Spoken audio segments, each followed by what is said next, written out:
All right, let's bring in Republican Congressman Adam Kinzinger of Illinois. He serves on the January 6th committee. He's also on the House Foreign Affairs Committee. Sir, thank you for being with us this morning. What is this signaling to you that Cipollone has been subpoenaed? What does that tell you about where DOJ is going here? Well, I don't know that this, you guys are reporting it. I'm sure it's true. I haven't heard this from the committee's perspective. Just generally, I'll say this is probably bad for former President Trump. I mean, this is, if he goes in front of the grand jury, it shows that this is more than, what did John Eastman do, the attorney that basically came up with that crazy scheme to overturn the election. And it probably is a very deep interest in what the president did. And so I think, in terms of their negotiations, they obviously the Justice Department knows better what they can, in essence, get around when it comes to saying executive privilege.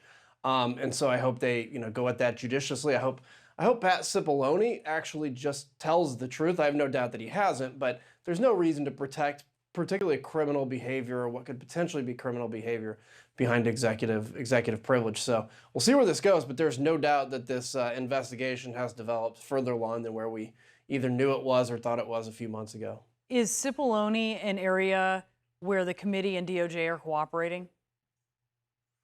I'm not going to get into that. We've shared 20 transcripts with DOJ. We have an open conversation with them, but I'm not going to get into the details of any of that. So CNN right now is reporting the Pentagon wiped the phones of top departing officials at the end of the Trump administration. They deleted any text from key witnesses. This is an initial court filing, of course, that was in March that was asking for this information. Why didn't the committee know about this before? See, I don't know. And I think I'm almost more interested in why we didn't know than even why these messages were deleted, although of course we're quite interested in that, is, we've made it clear what we were interested in reading, particularly with the Secret Service. We knew that there were texts we needed to see. And we find out the Inspector General knew months prior to even when he told us he knew about missing texts. So I don't necessarily know if this is some massive cover-up. It certainly stinks to high heaven. But in the worst case, it's just failure to follow through on records keeping, in which case that in itself is an act that needs followed through on. So look, we had one of the most intense days for the U.S. military and particularly for the Secret Service since 9/11. The idea that you would go through then a technology mitigation or migration and be like, yeah, I don't care if you delete all your text from like one of the most important days as far as the Secret Service is concerned. It just doesn't make a lot of sense to me. Where are you guys on working to try to recover some of that, working with forensic, technicians who might have some insight into this? Have you made any headway there? Well, we're certainly trying, but I mean, I think it's not something we're going to let up on, but I'm not sure to what extent we can get this stuff back. I know we're asking those questions and trying to figure that out, as many are, but it's possible it's just gone. And if somebody intends to make something go away, it can go away. You're not hopeful. Yeah, it's too bad. You're not hopeful you're going to get any of this. Well, I don't know. I just don't know what to be hopeful on with this or not. Here's what I am hopeful for, at least, is that somebody comes forward and tells us what they know. If there's somebody that knows, for instance, that these were intentionally erased, I mean, that is your duty as an American to come forward and say something. And if let's be honest, if you know that it was just an accident, then we need to know that too. I mean, that's obviously something that seems kind of fishy, but it's possible. Let's be honest. So I'm a little more confident that somebody's going to come forward and tell us something that we don't know with that than I am that we're going to be able to recover it. But we're certainly trying. I know you were closely watching these primary elections, as we all were last night. You've called it disgusting here on this program that Democrats were helping elevate election deniers in the hopes that they would be easier to defeat in a general against a more moderate Republican. One of the moderates in the races, Peter Meijer, lost his primary. What's your reaction? Yeah, I mean, it's if Peter's opponent wins and goes on to November and wins, that the Democrats own that. Congratulations. I mean, here's the thing.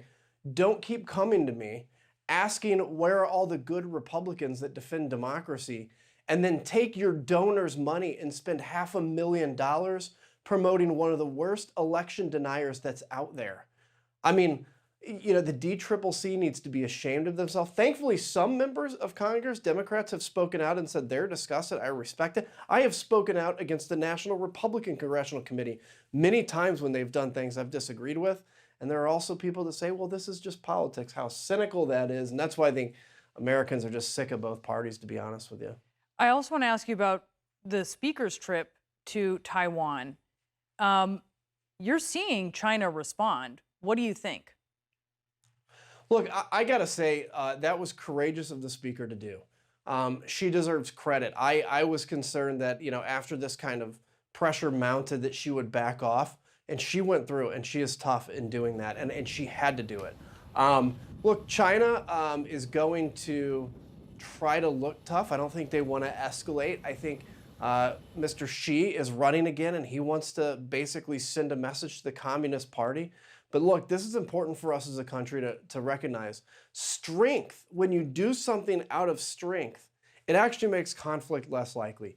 And by Nancy Pelosi following through and going to Taiwan, she sent a message that we will not be intimidated. I wish, frankly, the administration had sent that message instead of saying, well, we don't want her to go. But that said, she did, and it was, I think, a good moment for the United States. After this visit, as you say, a good moment for the United States, in your opinion, closer to any sort of confrontation with China? Do you think the U.S. think the U.S. is closer? I think we're closer every day. I don't think it's necessarily related to this. It's related to China's desire to take Taiwan. It's just like Russia and Ukraine. And so, yeah, I think every day we're closer. I think, frankly, conflict is very likely, not necessarily in the near future, but at some point in the future. And this is why standing up with strength and making it clear that we will defend our friends, I think is important to mitigate that possibility.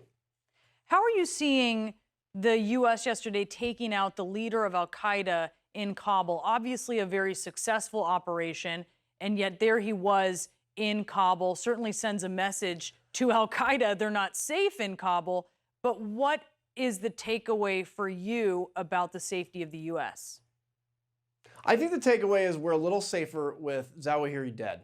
I also want to say to any of the people I've heard in my party that are like somehow saying that this isn't a big deal, just shut up and be an American for one day.